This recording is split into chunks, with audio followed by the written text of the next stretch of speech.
Thank you very much. So I'll be talking about how we create an engineering handbook in just 3 days, which is obviously a very short period, but we actually managed to do it as Infobip Engineering. I'm IBB. You can find me, of course, on Twitter, me, email, and so on. I'm the director of content, developer content at Infobip. And actually, this story starts in a garage, not the usual startup garage or something like that. It starts in the garage of one of the hotels here in Zadar a couple of years ago, before this very conference, where I met our VP of engineering. It wasn't our first encounter, but there he asked me, Ivan, I know we need some kind of engineering content. I'm not sure what. We need to create something because we have a problem. We have a big engineering department. The issue is nothing is shared. The knowledge we have is stuck in Confluence, and that's good for internal use. But when we're talking to potential engineers to come join the team, when we're doing like our employer branding, sharing knowledge, etc., nobody knows what we do and how we do it. We need to fix that. We need to maybe publish a book or a series of blog posts or whatever. And at that moment, I suggested, I'm not sure if it was a wise decision, but let's create a handbook. So for those of you here, I'm sure that you know about Infobip. When I talk at conference about Infobip, I might go more into, but you know what it is. It's a unicorn. The thing that most people don't know is that we have a lot of engineers, a big engineering department, more than 800 engineers in multiple sites across Europe and the world. And like sharing this knowledge, both inside and out, is very, very important. Personally, my experience is not engineering. It's actually journalism. It's actually content creation. I've been the editor and founder of Netokracija, which is like a tech magazine, for those of you who don't know it, for more than 10 years. And I knew Infobip, and this is Infobip's campus in Zagreb, just like from afar. I knew it like, oh, that tech company from Vodnjan, doing really interesting things, but not much else. Because unfortunately, for years and years and years, Infobip did not have a really content creation or sharing knowledge mindset, especially external. So a lot of the stuff that was created wasn't shared, and it was very valuable. So it kind of started like a mission impossible. We need to create something that the company hasn't done ever, and most companies hadn't. So our plan was very simple. OK, let's create a handbook, and we don't have writers, and I'll get back to that. What we do have is a very eager VP of engineering, so that's step one. The boss is in. I think Isabel, who is the CTO, kind of knew what we were doing. He approved the budget, so that's good. I was still an external contractor at that point. So we have a VP of engineering. We have 3 engineering directors on site. We have a couple of principals, seniors, 1 or 2 people from employer branding, one person from POP, that's HR, and learning. Cool. So we have our Mission Impossible team, right? If any one of you has watched the like old Mission Impossible TV show, not the Tom Cruise film, you remember like them choosing the agents. So this was our list: 20 beepers and 1 editor. That's me.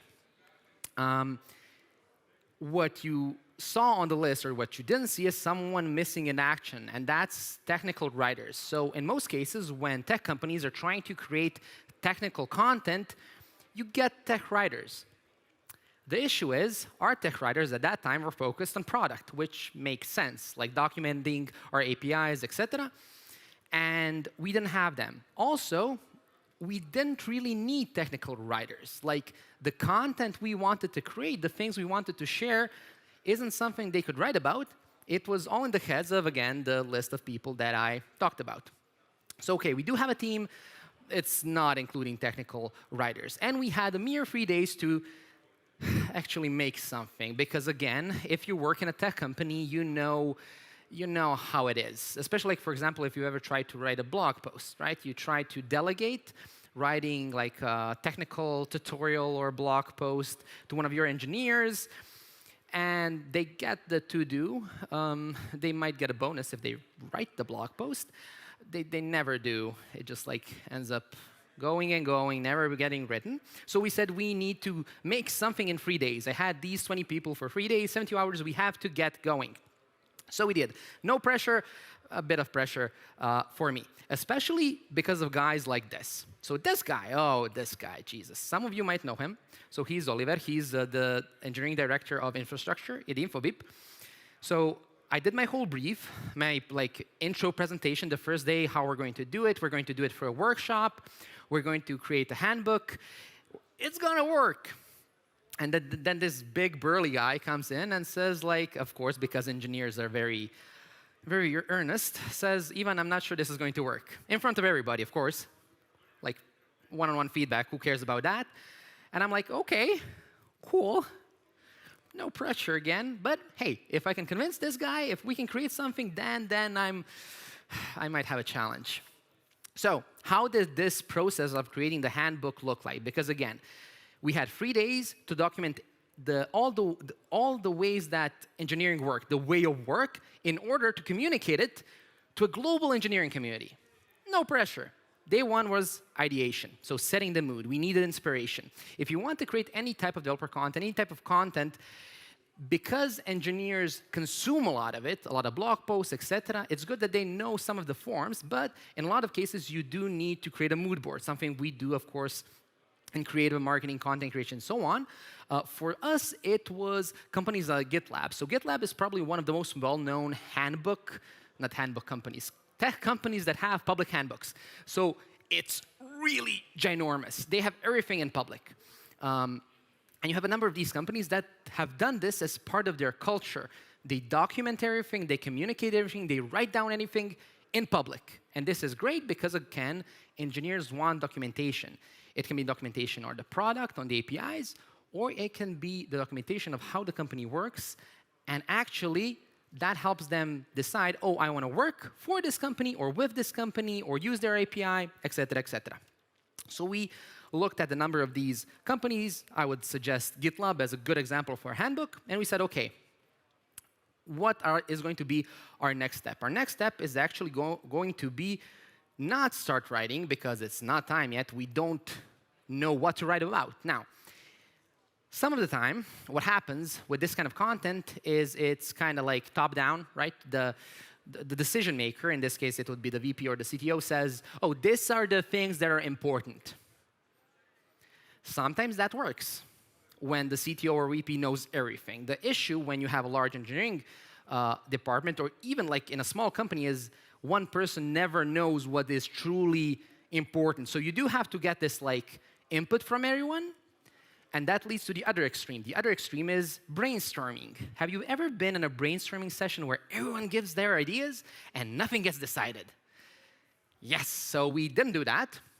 What we did is sketch and decide. What this means is, because we were writing for engineers like them, we ended up giving everyone a chance to contribute. So it's a part of a method that has been popularized by the book Sprint by Jake Knapp. So he was a partner in Google Ventures, and this is kind of like a sprint methodology, et cetera, et cetera. And the idea behind it is how to find every good idea, but decide on the ideas that makes the most sense. For us, this meant something very simple. It wasn't this. So this is the brainstorming session. So what usually happens is people try doing something as a group and then just making a salad. What you want to do is actually the exact opposite. You start with individual work.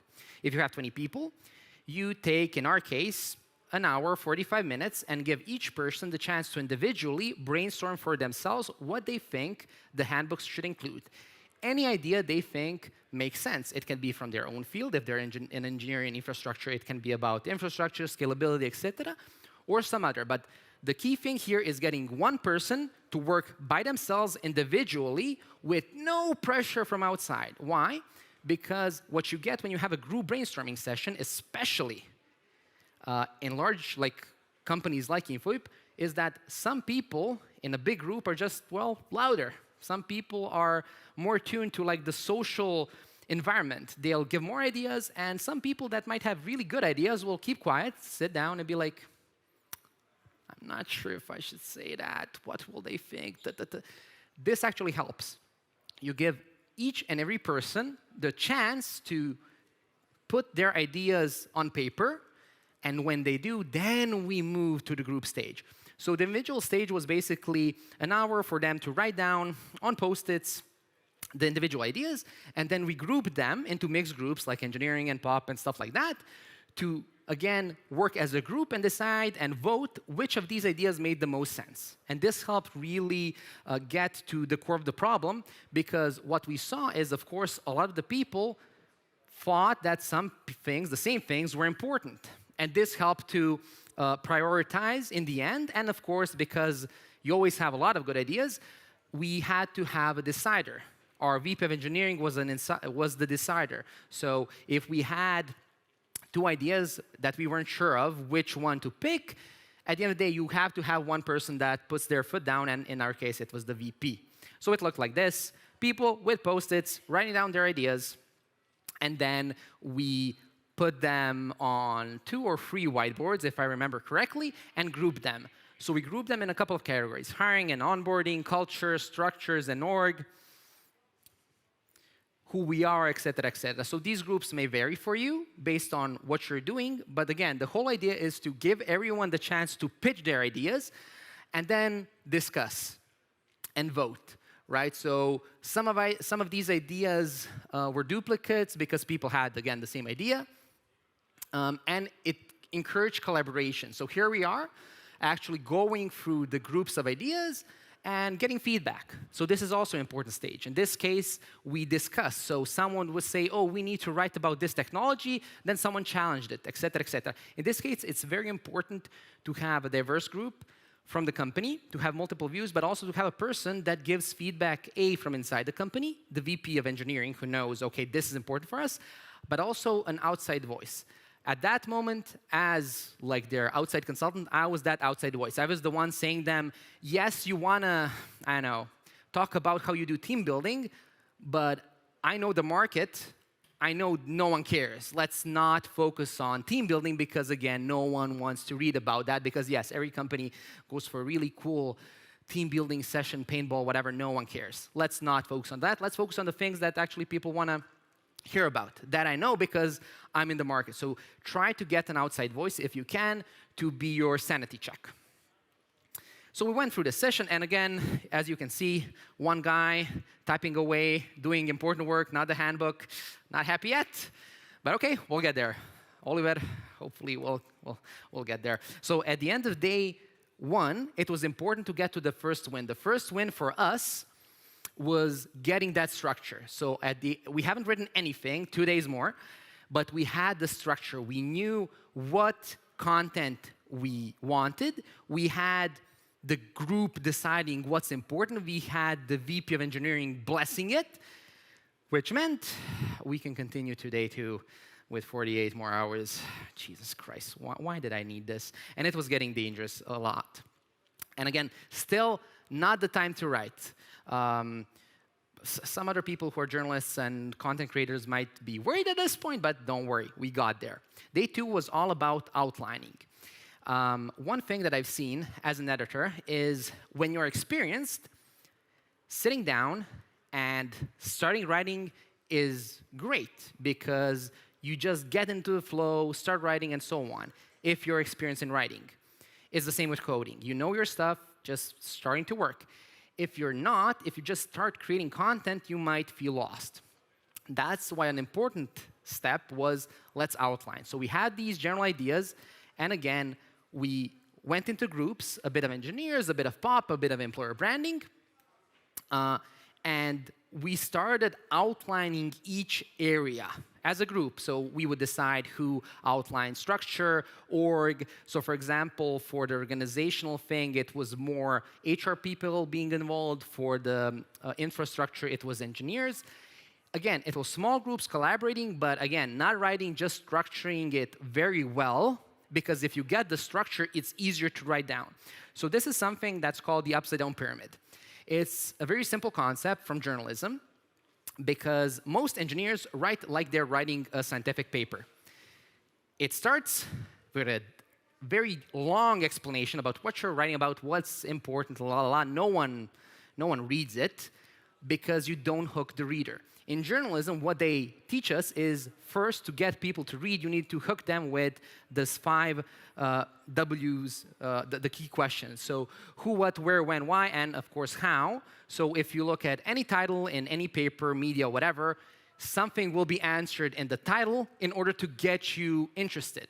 When I'm writing an article about an investment in a tech company, again, you're going to say who it is, what happened, where it happened, et cetera, et cetera. So the part of the outline which was important was to decide if we're writing about our tech stack, what is the most important part of our tech stack that we write about first? What is the title of that page? What is at the top? What is unique for Infobip? What is going to impress the reader? Because if we start with the most boring technology, they won't get to the really cool stuff. So we have to get the cool stuff up. And the only way to do it is to frickin' outline. So this is what we did, and of course they got feedback. They got feedback from me as their editor on, okay, this should work better. They got peer feedback amongst themselves where they live decided, okay, so this technology is something we want to promote. This is something that's more on the back burner. We're maybe going away from that. So let's it's a fact, but let's just move it downward, etc. And again, sat down, started outlining, and again, checking the outlines with doing peer review. And then, finally, in the end, we get to start writing. And we didn't have ChatGPT. Important. Someone told me today, when I told them about this topic, oh, cool, you took 3 days. Like, for me, it would now take like half an hour because I have ChatGPT. I don't think so, because again, you need a lot of good prompts and input that's not public information, but fair enough. We had only 24 hours to write the damn handbook. And this is something that I think is very important if you might not be thinking about creating an engineering handbook, but any type of engineering content or developer content, or it might even work for other types of content. Outsourcing it to technical writers, other types of writers, copywriters, sometimes makes sense, but in a lot of cases, the real resource for writing the best content is the people you have in your organization, which you have to go through the process to get the content from. So at this point, we knew what we wanted to write about, what was important. That was day one. The second day, we knew how to structure it and what the important bits were. And now we could really start writing. For the web, because now this is an issue with every tech company I know. It's like your own website is always on the back burner, right? It's the last thing that you do. It might be some kind of, for a lot of tech companies, it's sometimes even like an old WordPress theme that you haven't changed for 10 years. But hey, we get clients somehow. Who cares about that? For us, it's like, OK, we do have a web department, but they're swamped with other things. Let's use an outside tool. What we decided to use for the handbook was Gitbook. So Gitbook is, like the name says, a piece of software that hooks into Git. It's a Git repository, and you get all the benefits of that just as a public website that looks like a very, very nice handbook. So if you want to create a handbook, either public, private, or whatever, I would suggest Gitbook. So we had to start writing, and an important thing that I told everyone who was participating is that writing is basically like shoveling sand. People think writing is this process where you really go for your, you put your thoughts down, you create something beautiful. Yes, in the end, when you edit it, but at the beginning, you're just like shoveling sand. You're not building the sandcastle. You're shoveling sand in order to have the material to edit to the sandcastle, if that makes sense as an analogy, right? I told them to just take these increments of 30 minutes. So we would write 30 minutes, take a 10-minute break, write for 30 minutes, take a 10-minute break. And I would just tell them to write everything that comes to mind about the specific part of the outline or the topic. Just write. It doesn't have to be good. It might not be something we want in the end. But it's better to have it there and then edit it down than for you to think, oh, what's important, from the outline, and then just let's sit there. Write. So again, writing is like shoveling sand. Have a writing session, sit down, get your people to write. And this is what we do today, like for writing blog posts in engineering. We have workshops where we sit engineers down, and they have 2 days to write a blog post. You're writing that blog post. For better or worse, it's going to get written. You're going to sit down and write. I don't care. It's not, the deadline is not next month. It's not next week. You're writing. It's fine. So they shovel sand. As you can see, they're very happy about it. And I'm just like going through the rows of tables and just telling them like, just write and write and write and write. And they are. The good thing with this limited time is there's no overthinking. An issue that you might have if you're trying to encourage your engineers, or honestly any professional to write, if you give them a lot of time, they'll think. Which again, sounds good, but it's not. Because especially in tech, people are very knowledgeable. They know a lot of stuff. But if they have too much time, they'll overthink. If you give them 2 or 3 hours to write, in this case, like a page for a handbook, they'll just write what they can, and that's it, nothing more. So again, if you're trying to encourage engineers to write blog posts, or you're trying to write yourself, give yourself an hour, 2 hours, and that's it.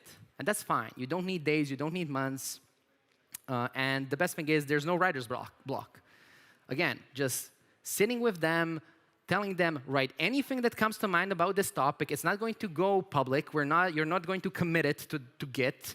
Just like continue writing. And it worked.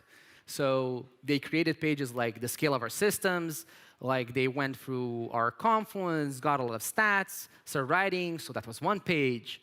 And the second page, and it was actually happening. They were actually writing the damn content, which was nice. They were writing about testing and less. And interestingly enough, because a lot of this stuff was internally documented to a point, but not in detail, in some cases, they would even improve internal documentation based on what now they knew, oh, this is something we need to communicate externally. So obviously, we need to sort it out internally, because if it's not, we're lying. And engineers do not like misrepresenting themselves. So we ended up writing dozens, not hundreds, unfortunately, pages, but like dozens of pages of content. And we made the damn handbook, and it's live today. You can see it. You can Google like Info Engineering Handbook. It's online. And again, it took just 3 days because we had this limited time, a clear process. And an important thing, again, if you're working either with engineers or any type of professional, is going through each phase of the process. It's not about delegating. It's not about telling your team, oh, you should write about this and this and this. See you next week.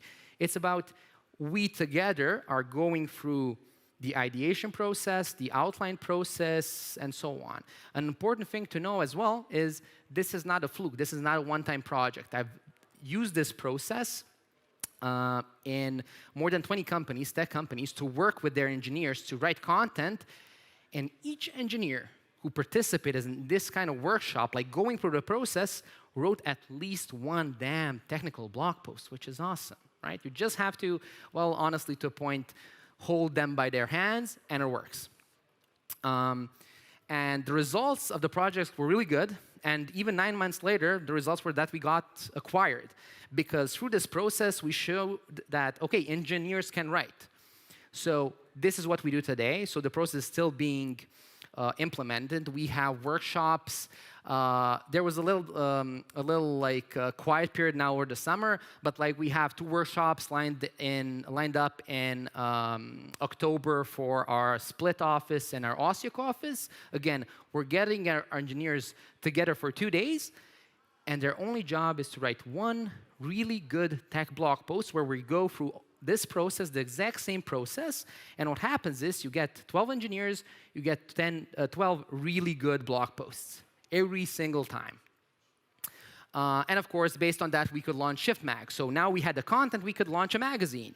So this is something also when I talk to people, especially like either CTOs or even CMOs, they want to promote what the company is doing, like what engineering is doing, and they have it on backwards. They think, oh, what's our strategy? You don't need a strategy. You have to start creating content. Then you can do the cool stuff. Because if you have the content, it's easy to launch a handbook, a magazine, et cetera, et cetera. So I implore you, if, again, you want to create engineering content, start with creating any developer content, and then decide, OK, I want to create, I don't know, a podcast, a YouTube channel, doesn't matter. Do you. And remember this guy, Oliver, besides like shaving, thankfully, when we look at the stats 9 months later, something happened. And that was that actually his team infrastructure leads the way as far as content creation. They wrote more than 30% of all the content that Infobip Engineering is now producing. We've produced over 100 blog posts from engineering in a year, right? And yes, we have a lot of engineers, but that's a big success. And as far as the handbook goes, organic traffic, for some of you who might be interested, it's visited by over 3,000 developers per month, all organic, no paid traffic. Because people want to know how Infobip does its stuff, if they want to buy our products, use our APIs, or maybe get a job at Infobip.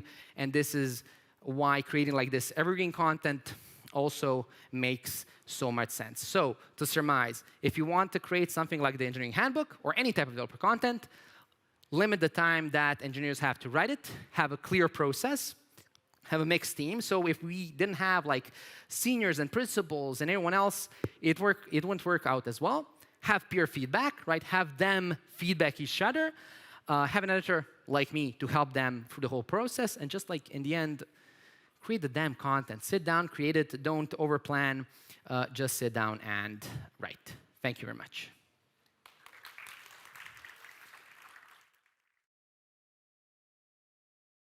All right, no questions. OK, no questions. Thank you. If you have any questions, Twitter, email.